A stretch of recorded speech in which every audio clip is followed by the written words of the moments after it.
जय श्री गणेश दोस्तों। मैं आ गया हूँ एक और रिपोर्ट लेकर जो कि गेहूं पर होने वाली है।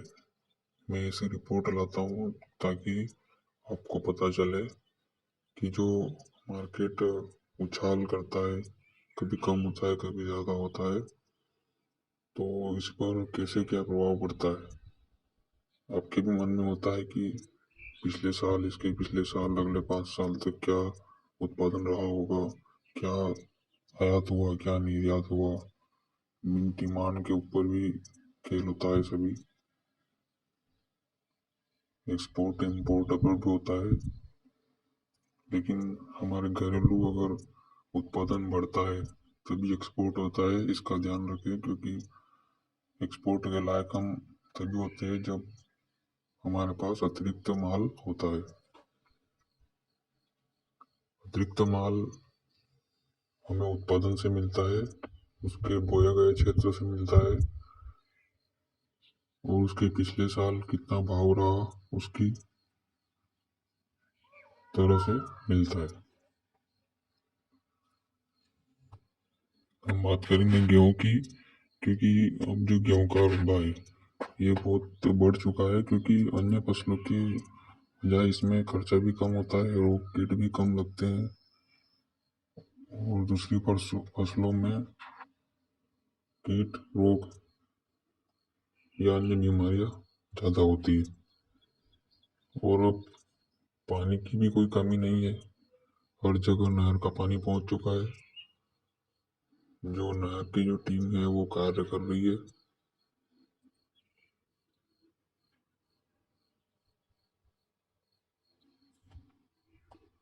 सभी के खेतों तक पानी पहुंचा रही है, और जल्दी ही ये चलने भी लगेगी। और जो डेमो का जल स्तर है वो भी काफ़ी अच्छा है पिछले साल से। इसके ऊपर भी मैंने एक वीडियो बनाई है, आप जाकर हमारे चैनल पर देख सकते हैं, और चैनल को सब्सक्राइब कर लीजिएगा, क्योंकि ऐसे प्रमाणित वीडियो मैं आपके सामने ला रहा हूँ और लाता रहूँगा, ताकि आप देश में फसलों के उत्पादन और उनके आयात निर्यात पर नज़र रख सकें, और हमारी फसलों को बेचे या रोके इसका भी आप अनुमान लगा सके। हम इस वीडियो में गेहूं की बात करेंगे, जो कि गेहूं का जो हमारे देश में डोमेस्टिक प्रोडक्शन जो है इंडिया का, वो 1.25% बढ़ गया है पिछले 5 सालों में। 2019 में 1078 लाख मीट्रिक टन था, जो कि 2020 में 1095 मीट्रिक टन हो गया था। 2021 में 1077 लाख मीट्रिक टन रह गया था, कम था। लेकिन 22 में फिर बढ़ा, 23 में भी 1132 लाख मीट्रिक टन हो गया, और 2024 में 1175 लाख मीट्रिक टन हुआ। एक वजह एमएसपी की भी रही, क्योंकि एमएसपी में वृद्धि हो चुकी है, और ये जो गेहूं की फसल है ये किसानों का फायदा भी दे रही है अन्य फसलों के मुकाबले। हम अगर एक्सपोर्ट की बात करें गेहूं का, तो एक्सपोर्ट ना के बराबर हुआ है पिछले साल से। पिछले साल लगभग 0.01 लाख मीट्रिक टन हुआ था, लेकिन इस बार नहीं हुआ है। ये अगर परसेंट से जाने तो 0.4% एक्सपोर्ट कम हुआ है। और गेहूं की खरीद की बात करें तो खरीद पिछले 5 सालों से घट चुकी है,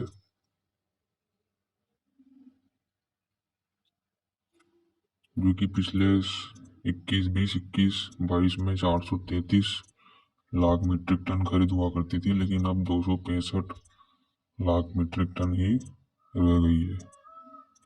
इसका मतलब कि स्टॉक अभी कम है।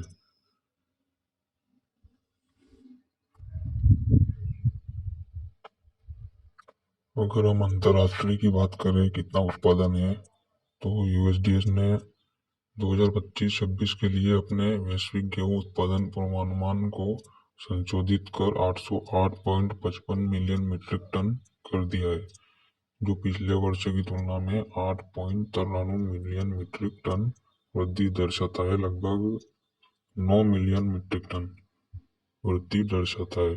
चीन में 142 मिलियन मीट्रिक टन के साथ वैश्विक उत्पादन हुआ है, जो कि वो अग्रणी है, सबसे आगे है। उसके बाद यूरोपीय संघ 137.25 मिलियन मीट्रिक टन और भारत 117 मिलियन मीट्रिक टन के साथ दूसरे स्थान पर है। प्रमुख गेहूं निर्यातक देशों में चालू वर्ष में उत्पादन में वृद्धि की उम्मीद है। रूस का गेहूं उत्पादन साल दर साल 1.9 मिलियन मीट्रिक टन बढ़कर 83.50 मिलियन मीट्रिक टन होने का अनुमान है। यूरोपीय संघ के उत्पादन में 15.13 मिलियन मीट्रिक टन की वृद्धि की अनुमान है। यह वृद्धि 2025-26 के व्यापार वर्ष में रूस और यूरोपीय संघ के बीच तीव्र प्रतिस्पर्धा का आधार तैयार करती है, क्योंकि दोनों क्षेत्र बड़ी फसल की उम्मीद कर रहे हैं। वैश्विक गेहूं मूल्य मौसमिता के अनुसार पिछले 2 वर्षों में कीमतें अप्रैल मई में उच्चतम स्तर पर होती है तथा अगस्त तक इसमें वृद्धि होती है तथा सितंबर अक्टूबर में थोड़ी वृद्धि होती है तथा फिर इसमें गिरावट आती है। गेहूं के कमोडिटी की बात करें तो इस पे भी एक रिपोर्ट आई है। हम आपको बता दें कि जो प्रोडक्शन होने वाला है वो 2024-25 की रबी फसल में 1175 लाख मीट्रिक टन का होने वाला है, जो सबसे ज्यादा है पिछले 5 सालों में। और भारत की बात करें तो भारत में प्रमुख राज्य है जो सबसे ज्यादा उत्पादन देते हैं पूरे भारत में।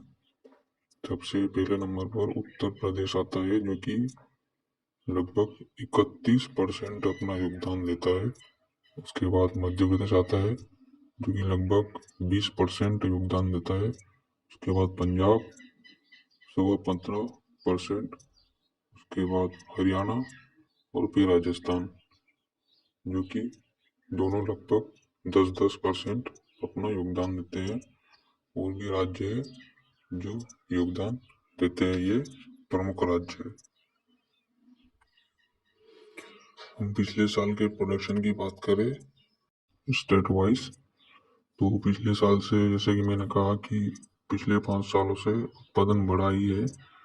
अगर हम राज्य और दर बात करें तो उत्तर प्रदेश में 362 लाख मीट्रिक टन उत्पादन हुआ है, जो पिछले साल 353 लाख मीट्रिक टन था। मध्य प्रदेश में 233 लाख मीट्रिक टन हुआ, जो पिछले साल 225 लाख मीट्रिक टन था, यानी कि 8 लाख मीट्रिक टन ज़्यादा है।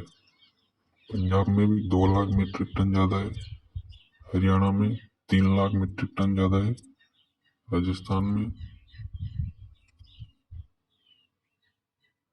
16 लाख मीट्रिक टन ज़्यादा है। और इंडिया की बात कर लेते तो इंडिया में लगभग 45 लाख मीट्रिक टन ज़्यादा है। स्टॉक और खरीद की बात करें तो हम लाख मीट्रिक टन की बात करेंगे, जैसे 2023, 24 और 25 की करेंगे तो जो बफर स्टॉक होता है उससे भी ज़्यादा स्टॉक खरीद हुआ है, क्योंकि एमएसपी बढ़ाई गई और इस साल गेहूं का उत्पादन भी ज़्यादा हुआ और बफर स्टॉक से ज़्यादा ही खरीद हुई है। जो कि सबसे ज़्यादा जो फसल आती है उसके बाद खरीद चालू होती है, जो मई और जून में सबसे ज़्यादा खरीद होती है। 2023 में मई में 290 लाख मीट्रिक टन हुआ था, जो कि इस साल 2025 में 356 लाख मीट्रिक टन हुआ है, यानी कि 66 लाख मीट्रिक टन ज़्यादा हुई है। जून में 2023 313 लाख मीट्रिक टन खरीद हुई थी, जो 2025 में 369 लाख मीट्रिक टन खरीद हुई, जो लगभग 50 लाख मीट्रिक टन ज़्यादा हुई। ये जून तक की रिपोर्ट है। अभी जुलाई अगस्त तक सितंबर तक अगर कोई रिपोर्ट आती है तो हम आपके सामने लाएंगे और आपके साथ साझा करेंगे। मंडी अरावल की बात करें तो मंडी अरावल में उत्तर जोन में, जैसे कि मैंने कहा आपको कि मई जून में सबसे ज़्यादा आवक रहती है, जो कि 2025 में इस साल 941,000 मीट्रिक टन थी जून में, जो पिछले साल 915 थी, यानी कि ज़्यादा थी इस साल। और अगर सबसे कम की हम बात करें तो सबसे कम आवक जो है वो फरवरी मार्च में रहती है, क्योंकि इस टाइम पर फसल आने की स्थिति में होती है। फसल आ नहीं पाती, जिसके पास स्टॉक रहता है वही बेचता है, क्योंकि उसे फसल के लिए खर्चा करना रहता है।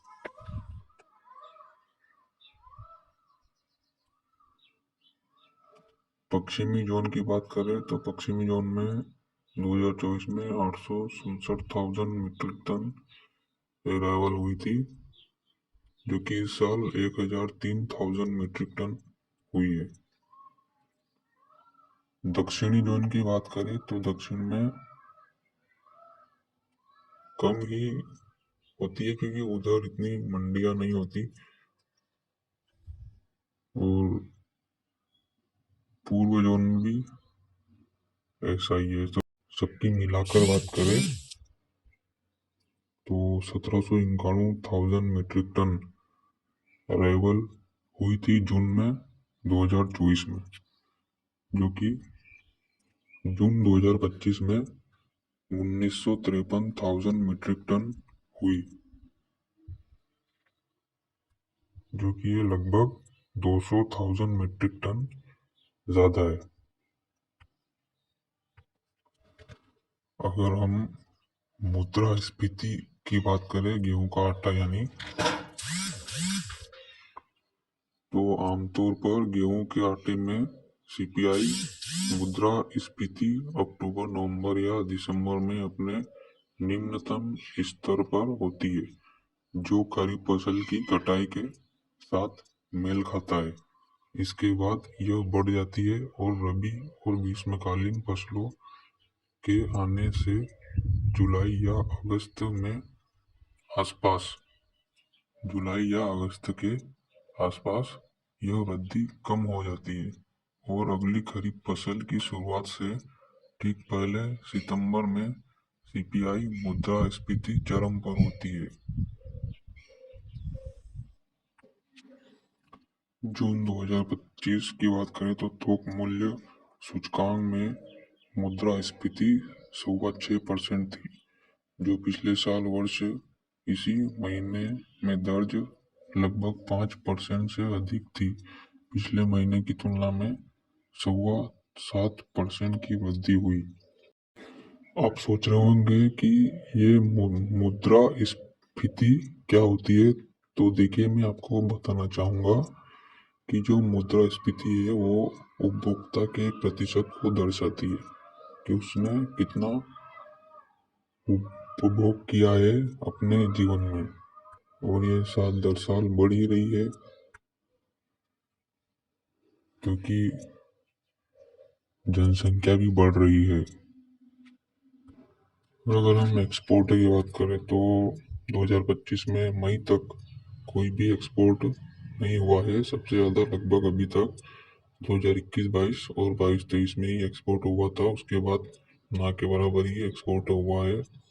गेहूँ की बात करें या आटे की बात करें, आटा 2024-25 में 0.43 लाख टन एक्सपोर्ट हुआ था, लेकिन गेहूँ नहीं हुआ था। गेहूँ नहीं हुए थे।